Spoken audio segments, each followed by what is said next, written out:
It's Wednesday, October 7. This is the news on PBCJ. I'm Carol Francis. The government has added $15.7 billion to its 2020-2021 expenditure budget. Finance and the Public Service Minister Dr. Nigel Clark made the announcement Tuesday in the House of Representatives. He opened the debate on the budget changes. To the proposed increases in recurrent and capital expenditure in the second supplementary estimate will be financed by the level of expected revenue overperformance vis-à-vis the first supplementary estimates, as well as by a further reduction in the primary balance target from 3.5% of GDP to 3.1% of GDP. Madam Speaker, with a lower GDP growth projection and the prolonged intensity of the pandemic, some downward revision of the primary balance target was unavoidable.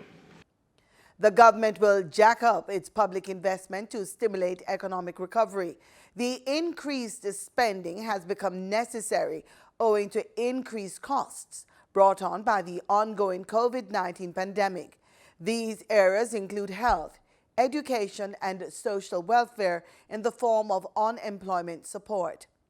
The second supplementary estimates for the 2021 financial year have been developed within the framework of this outturn, as well as taking into consideration the continued impact of the COVID-19 pandemic on Jamaica and globally. The first supplementary estimates, you'll recall, Madam Speaker, were formulated around an estimated decline in the economy of 5.1% of GDP for the fiscal year. However, GDP is now estimated to decline by 7.9%. This new forecast has informed development of the second supplementary estimates. Based on operations to date and the GDP forecast, revenue and grant inflows for the full fiscal year are now estimated to be $5.2 billion more than indicated in the first supplementary estimates. And given the prolonged and increasing impact of the pandemic and taking the revenue forecast into consideration, the government has found it necessary to increase expenditure to meet COVID-19 related needs in health, in education, and in social welfare in the form of unemployment, in further unemployment support. And the government is also increasing capital expenditure to support and catalyze economic activity. The 2020-21 budget was originally estimated at $853.5 billion. It was trimmed to $838.7 billion following the first supplementary estimate. The new estimates are to be reviewed by the Public Administration and Appropriations Committee, PAAC, on Thursday.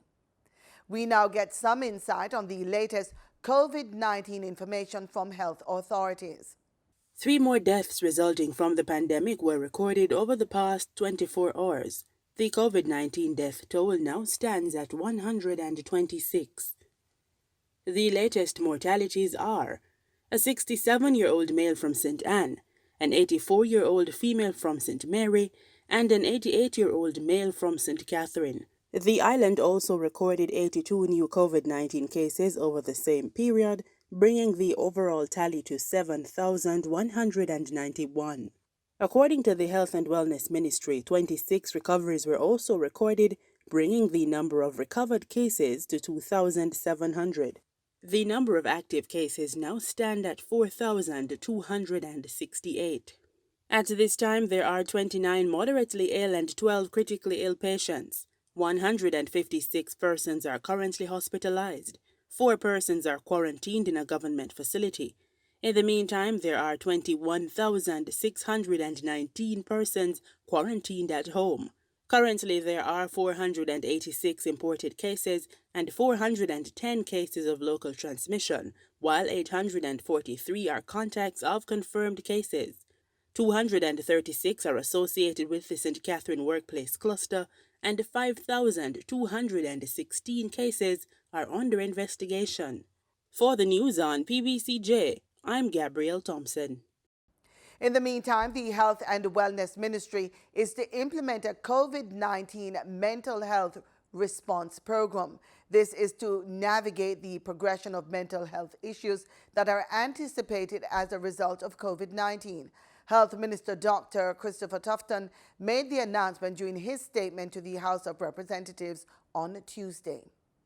It should be noted that since the start of the pandemic, the ministry and the government has been alert to the mental health challenges that can arise from having people in quarantine or isolated from family and friends, to say nothing of the economic challenges that can come with a pandemic of this scale and the stress faced by healthcare workers responding to the demands of the various public health interventions. We know that isolation and loneliness during any pandemic presents specific mental health risks for teenagers and the elderly, and the ministry has been monitoring these vulnerable groups as part of our overall COVID-19 response. Madam Speaker, there is no doubt that a pandemic is affecting the mental health of our people. I'm announcing today a government response driven by the Ministry of Health and Wellness to COVID-19 and mental health challenges that we face. Themed COVID-19 Mental Health Response Program. The aim of the program is to mitigate the progression of mental health issues that have or are otherwise anticipated to emerge resulting from COVID-19. The intention is to provide community-based support, creating ease of access to mental health services through community engagement and mass media education to promote mental health and prevent mental illness. The philosophy is the fact all hands on deck, and therefore the strategy integrates all social economic groups within the society using all media to reach, engage, and support the most vulnerable. Prime Minister Andrew Holness has announced that pre-testing for visitors from high-risk countries will continue. Additionally, rapid antigen detection tests will now be accepted alongside PCR test results. Mr. Holness made the announcement as he responded to concerns about the reopening of the tourist sector.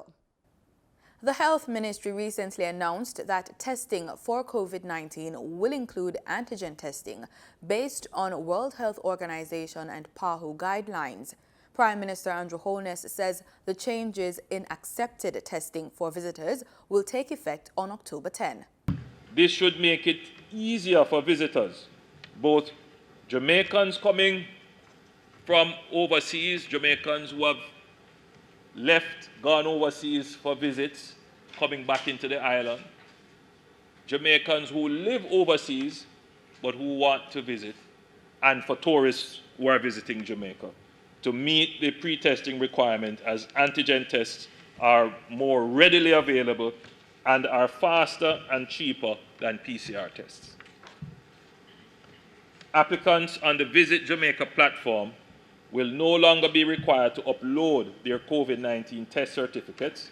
They will, however, be required to present it, and along with the usual travel authorization at the airport when they check in for their flight. Residents of Jamaica will continue to apply for their travel authorization on the Jam COVID site and are not subject to the pre-testing requirement. Prime Minister Andrew Holness says the decision to reopen the tourism sector amidst the COVID-19 pandemic was not done to favor tourists. It was done in favor of the Jamaican people. Tourism is a business, and we must treat it as such, and we must seek to get the most economic value out of the business for the people of Jamaica.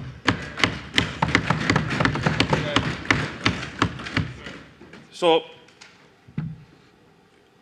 it is the situation that we are in as a small island state. Open economy, highly dependent on tourism and travel, highly dependent on our diaspora.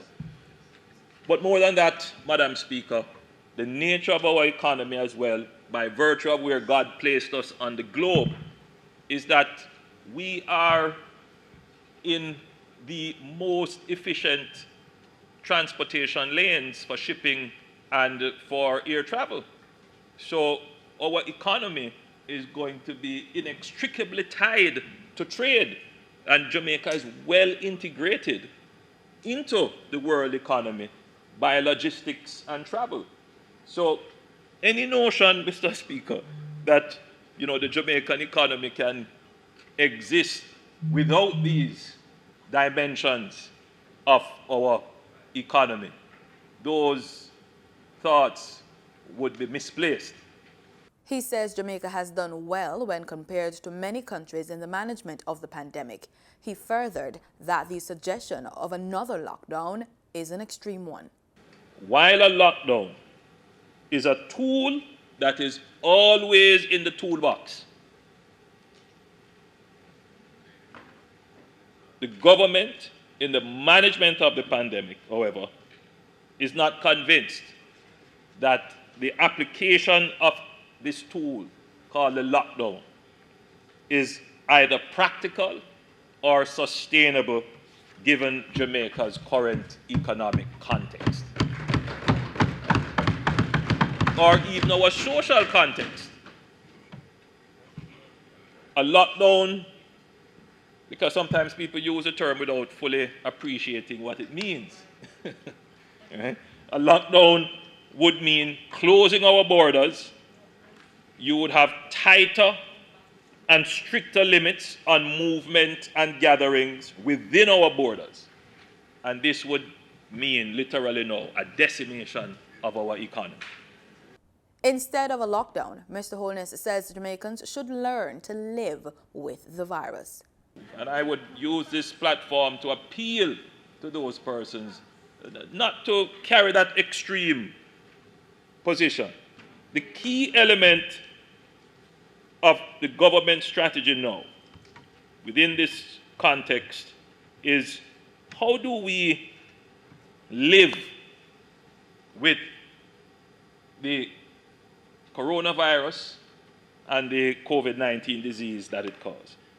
The strategy of the government is to limit the spread of the virus and manage the risks while maintaining productive activities in a safe way through observing the protocol. For the news on PBCJ, I'm Simone Absalom. The current restrictions on movement and gatherings will remain in place until the end of October. During a statement to Parliament, Prime Minister Andrew Holness said the language and times of the order have been adjusted for the upcoming public holidays. So that means that the present gathering order of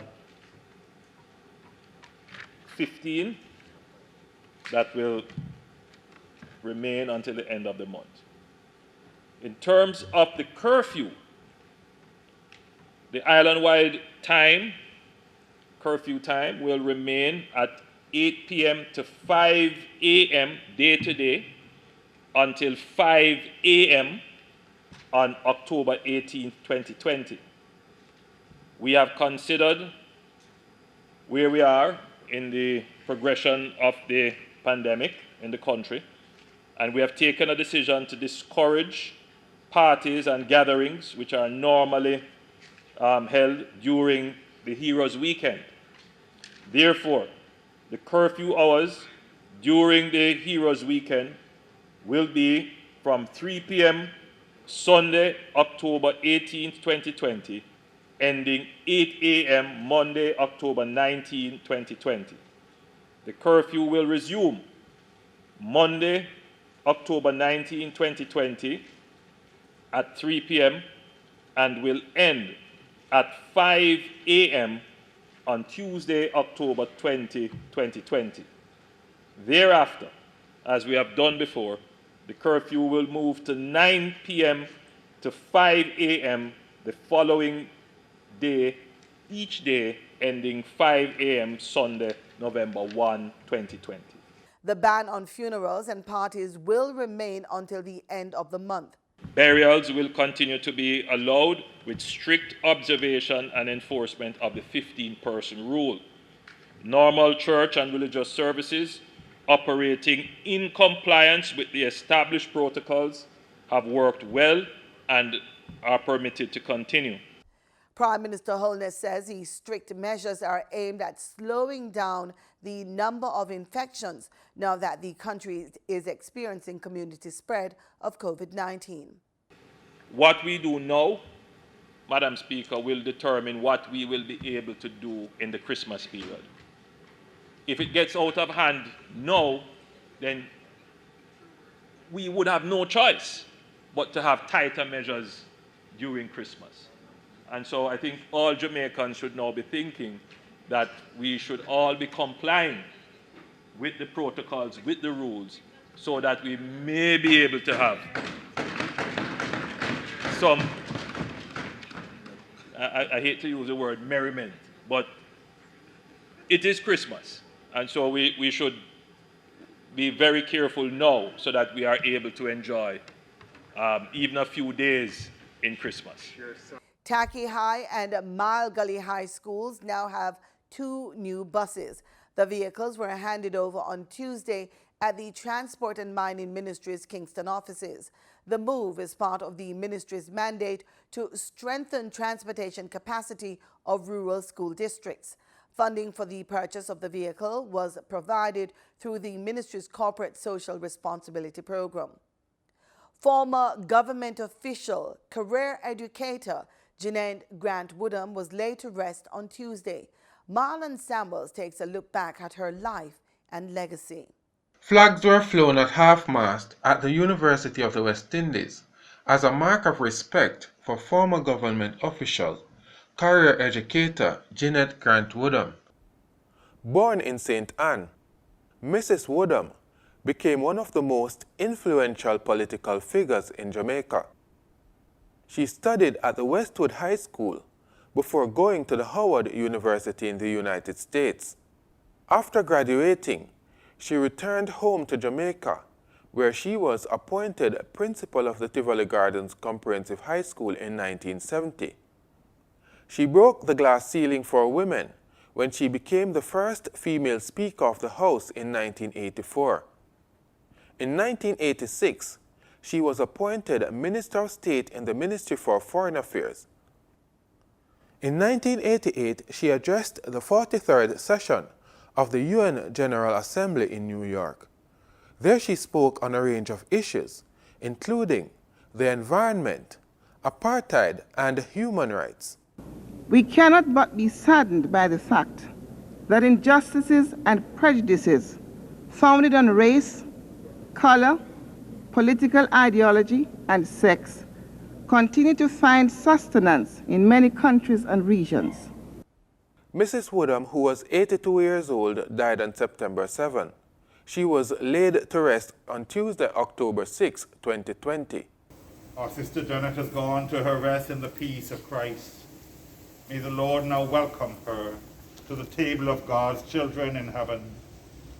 With faith and hope in eternal life, let us assist her with our prayers. She is held in high regard for a tremendous contribution in the fields of education and cultural development.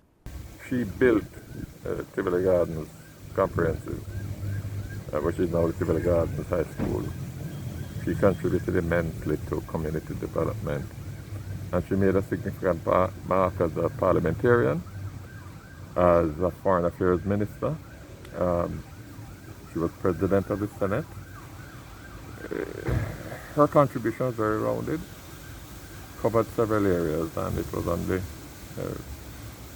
my duty.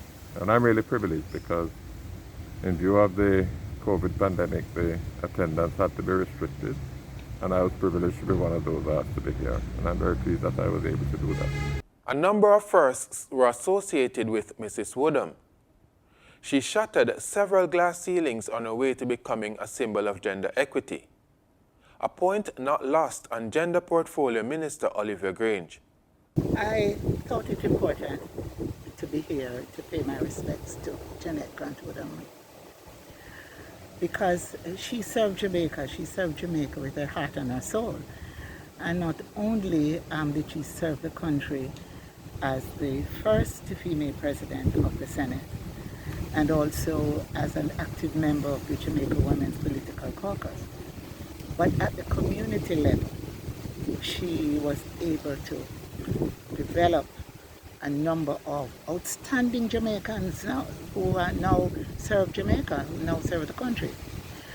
Because as principal of the Tivoli Gardens High School, she was one of the finest.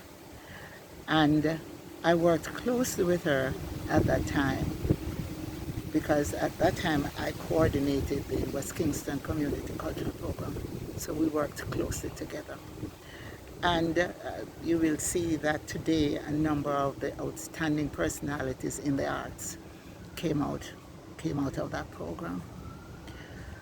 She was very passionate about Jamaica. She was very passionate about matters that affected women.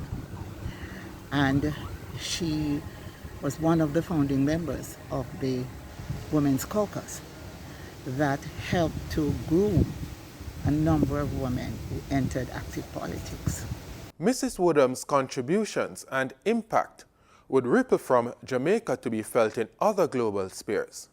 Foreign Affairs Minister Kamina Johnson-Smith lauded her standing and clout on the international stage. She's also recalled for having delivered Jamaica's national statement during her tenure at the United Nations General Assembly. She is remembered as having addressed a range of issues from decolonization and sovereignty to issues of injustice and human rights, matters of political importance of the day, and matters of Jamaica's principled foreign policy, which we continue to uphold today. A special scholarship will be awarded through the Jeanette Grant-Woodham Education Foundation. To a young woman who is involved in gender affairs and possibly foreign affairs, because she also served as a Minister of State in the Ministry of Foreign Affairs. So I will be speaking with Minister Johnson-Smith to see how we can work together to ensure that her legacy continues. Jeanette Grant-Woodham was born in a time when women were mostly tied to domestic strings. Looking out, she saw limited career paths for women. Not content to be ordinary, she would blaze trails where none existed. In so doing, she changed the world around her. She changed it through a commitment to excellence, and in so doing cultivated a life of greatness. Barriers were hurdled, broken, or removed. Educator, facilitator, public servant, diplomat, a woman that did the seemingly impossible. And in the midst of it all, she showed others how to do the same. But of course, pushing boundaries is what teaching is all about. So she's well remembered for her substantive political contribution, as well as for the warm, wonderful, and giving person that she was. We will miss Jeanette Grant-Woodham. For the news on PBCJ, I am Marlon Samuels. U.S. singer, songwriter, actor, and producer Johnny Nash has died. Mr. Nash, who had been in declining health, died of natural causes at home.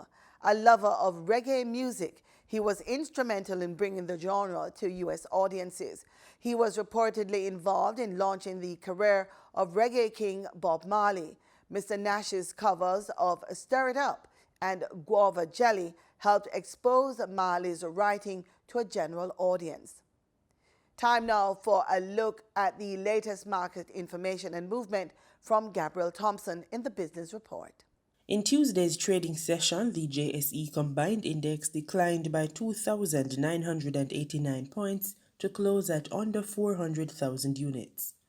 Overall, market activity resulted from trading in 112 stocks, of which 29 advanced, 42 declined, and 41 traded firm.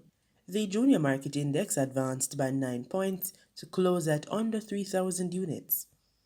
Stocks advanced for AMG Packaging and Paper Company, Barita Investments Limited, and Cargo Handlers Limited.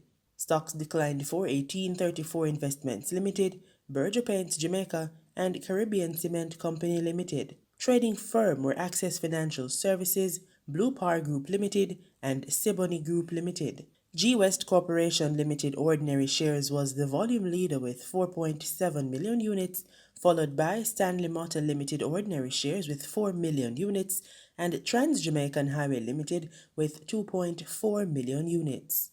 Now for the foreign exchange. The US dollar on Tuesday, October 6, ended trading at $144.05.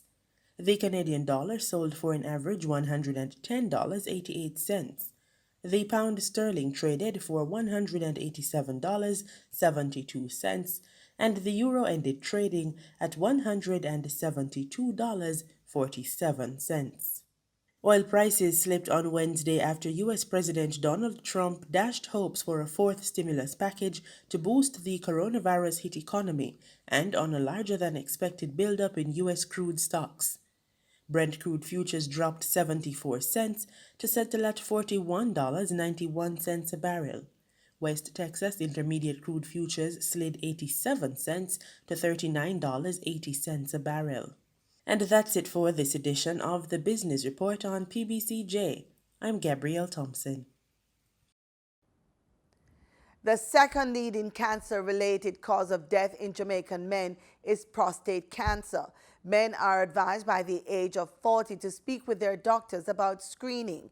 We hear more from Simone Absalom in this week's edition of Living Healthy. In regional news, we begin.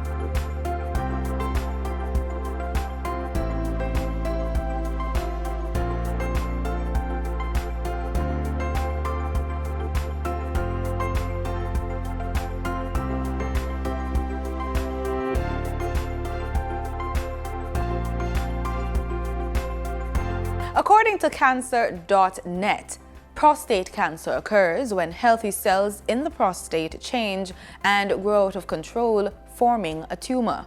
A tumor can be cancerous or benign. A cancerous tumor is malignant, meaning it can grow and spread to other parts of the body. A benign tumor means that the tumor can grow but will not spread. Urologist Dr. Belinda F. Morrison-Bligeon gave us the breakdown of the importance of the prostate before discussing the symptoms. It's referred to as a malignancy of the prostate gland. The prostate gland is a small gland that is located just below the urinary bladder and right behind the pubic bone, which is the lowest central bone in the pelvis. It's also located right in front of the rectum. The prostate's role really is what we call an accessory gland in reproduction. So when men have sex and ejaculate and semen comes out, about 20% of that semen is coming from the prostate gland. And the gland contains substances that are important for antibacterial properties, as well as to promote and preserve good sperm health. Symptoms for prostate cancer are not always apparent, which is why early detection is key. So let me be clear, the urinary symptoms I'm going to discuss are not unique to prostate cancer. They may be seen in other urological conditions.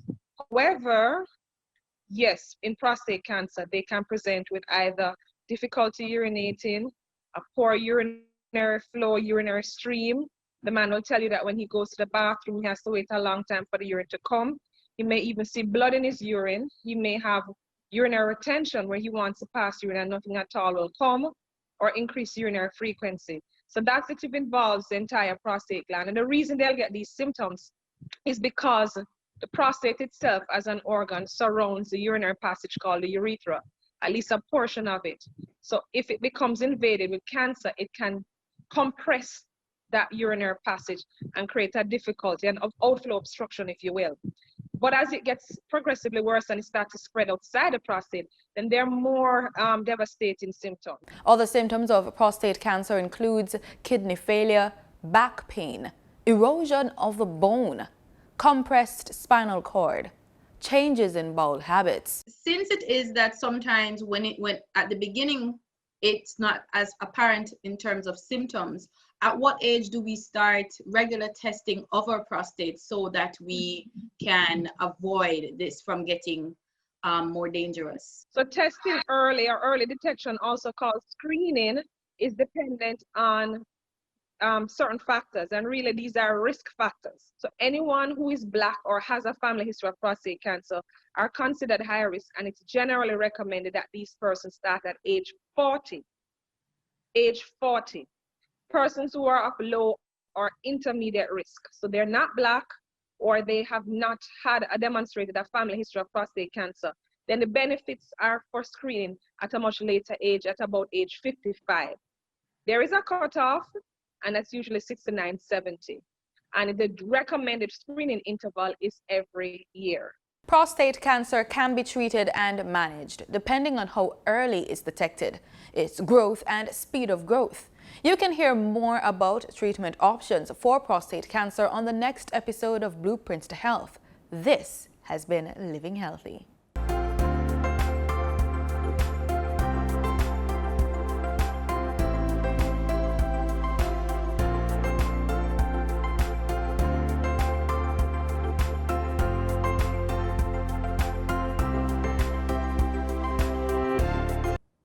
In regional news, we begin in Guyana.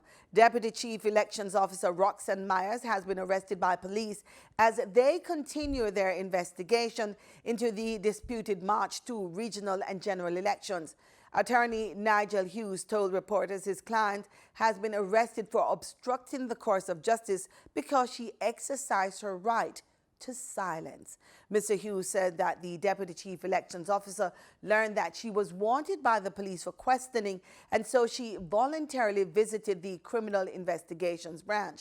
Gordon Mosley of News Source Guyana reports. The Deputy Chief Election Officer Roxanne Myers was taken into police custody this morning and remains in custody tonight after refusing to answer questions as the police continue the probe into allegations of electoral fraud. Myers is being represented by attorney Nigel Hughes. The attorney told News Source tonight that Ms. Myers has been moved to the Bellevue-Acting police lockups and has been refused station bail. She is in a cell at BV police station. The police said they're not giving her bail.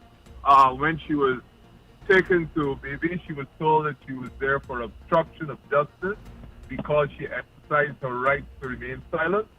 I saw Dennis put up something about conspiracy. She was never told about conspiracy to pervert the election. That was never put to her. Okay, just obstruction of justice. Yes, and the reason why they said obstruction of justice is because she remained silent to the questions that they asked. In the past weeks, the Guyana Police Force has been taking a number of senior GCOM officials into custody to question them about allegations of electoral fraud. The police recently recommended charges against the Chief Election Officer Keith Lowenfield, who is already facing private criminal charges in relation to the same election probe. The private charges were filed by political representatives of the People's Progressive Party and the New Movement Party. The Director of Public Prosecution has taken over the case. Charges have also been filed against the returning officer for Region 4, Claremont Mingo. Still in Guyana, that country's telecommunications sector was formally liberalized on Monday, with the government issuing the commencement orders to fully bring into force the Telecommunications Act 2016 and the Public Utilities Commission Act 2016. In a late-night address to the nation, Prime Minister Mark Phillips formally announced the liberalization of the telecommunications sector, with the commencement orders being issued. Those orders fully bring into force the Telecommunications Act 2016 and the Public Utilities Commission Act 2016. The commencement of these acts is nothing less than historic, aligning Guyana's telecommunications regime to those found in other countries in the world, including most Caribbean countries, ending a 30-year-old anti-competitive telecommunications monopoly